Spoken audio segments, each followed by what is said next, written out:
Good morning. Come read with me.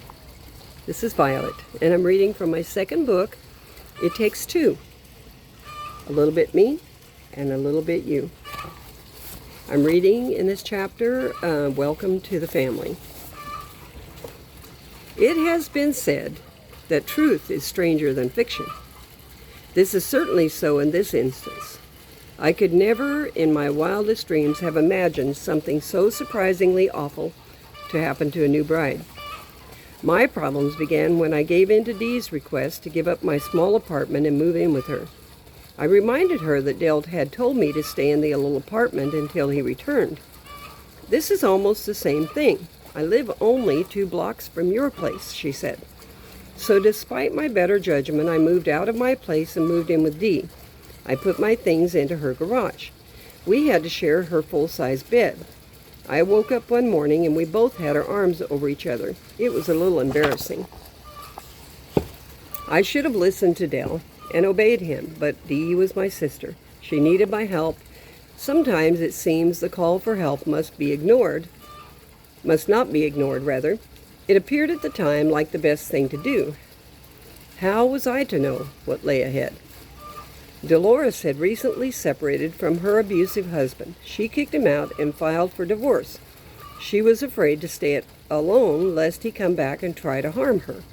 Her estranged husband then began working to get custody of her 3 children, claiming that she was unfit. She engaged an attorney of her own and made every effort to keep her kids.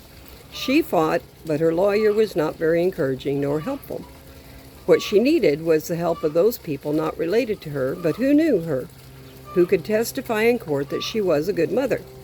Unfortunately, most of the people she knew in the small town of Clovis were her friends or relatives of her husband.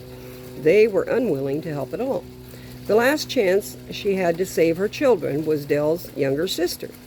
She had been Dee's babysitter while Dee worked. Dee asked her if she would go to court and testify on her behalf, but her mother was afraid that if brought into court, her daughter's reputation would be ruined. Dee tried to reassure her that she had nothing to worry about, but she refused to try. Fear can be a crippling emotion. Then Dee, knowing she would lose her children if she could not provide a positive witness, allowed her lawyer to send Dell's sister a subpoena. It didn't go the way she had hoped.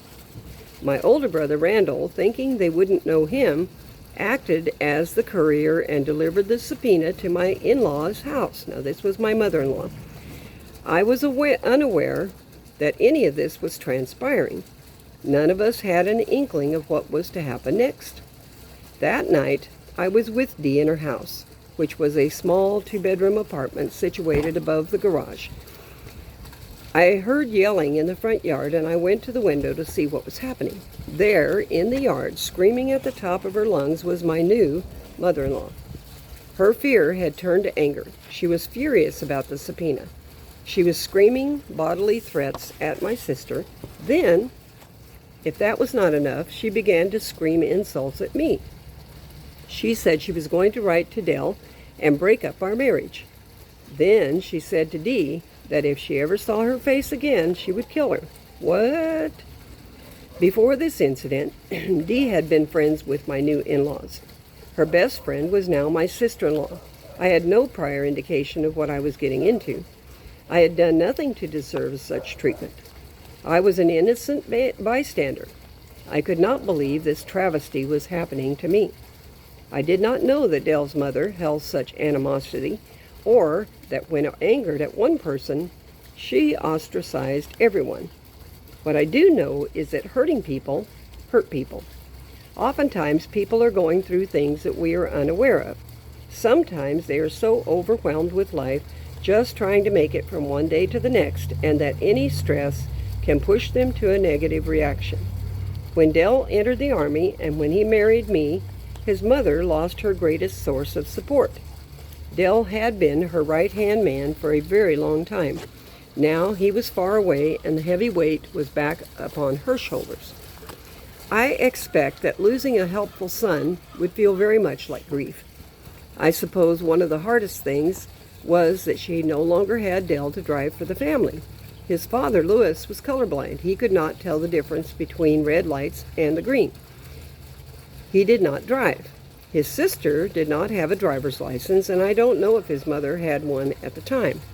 I was too young and too self-absorbed to understand any of that at the time. But I did my best to be a good daughter-in-law. I went out of my way many times throughout the months that Dell was gone just to stay connected. My family was not close, and it had seemed like Dell's family was. I wanted to be a part of that. Dee was able to move on and put it all behind her, but I was married to the son. I got the worst end of it, simply because I happened to be Dee's sister. Even if that was not her intention, Dee was the one responsible for causing the rift. I had no way of knowing whether Dell's mother would follow through on her threats to try and destroy our marriage, or if she did, whether she would succeed in her attempts. I believed that Dell loved me, but this was his mother. He had known her much longer than he had known me. Would she believe, or rather, I'm sorry, I'm so stumbling here. Would he believe what she told him?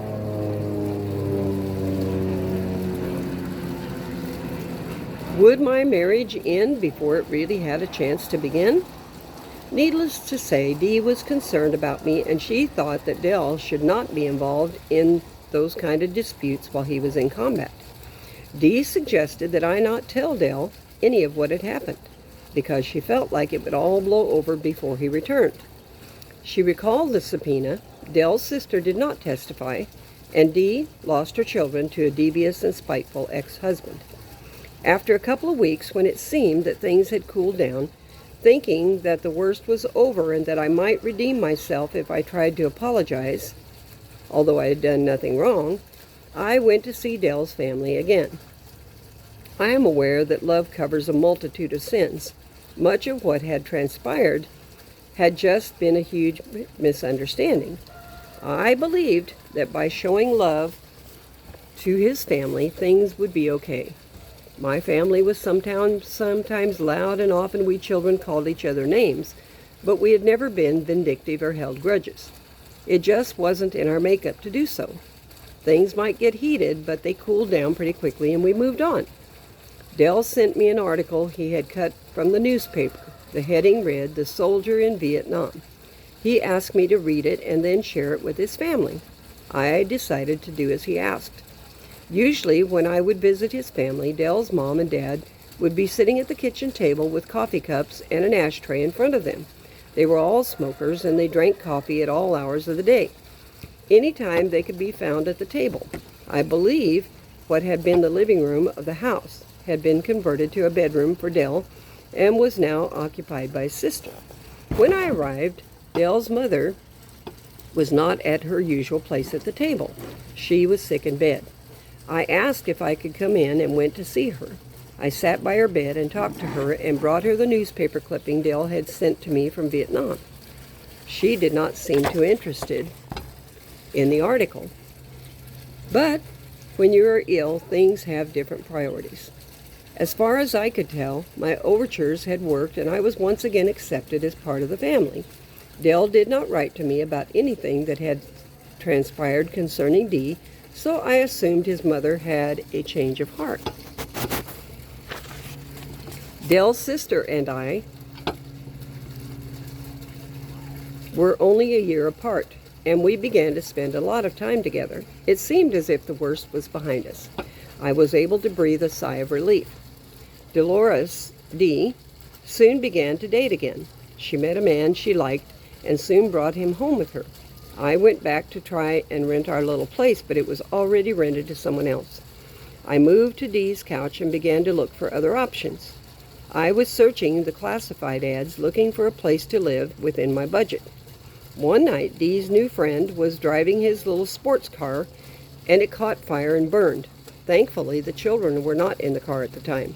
The car had only one seat, and the three little ones were usually riding behind the seat when they were together. Dee asked me if they could borrow my car until he got another one. I said sure. They took my car to the drive-in movies.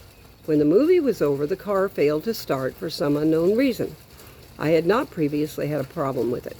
Rather than seek help or call someone, the boyfriend, in a fit of rage, put his foot through the windshield of my car. Later, after the car started, he drove it so hard in his anger that he burned up the engine. I was once again without transportation. No one offered to replace the car or repair the damage. At 17, I was too timid to ask. Had I been older or wiser, I might have pursued it and gotten at least enough money to get another car.